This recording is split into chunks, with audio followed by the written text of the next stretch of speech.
மாவட்டத்தில் number 1 CCTV camera apple tech CCTV camera.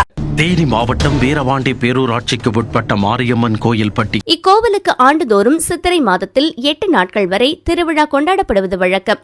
அதன்படி இந்த ஆண்டுக்கான சித்திரை திருவிழாவை முன்னிட்டு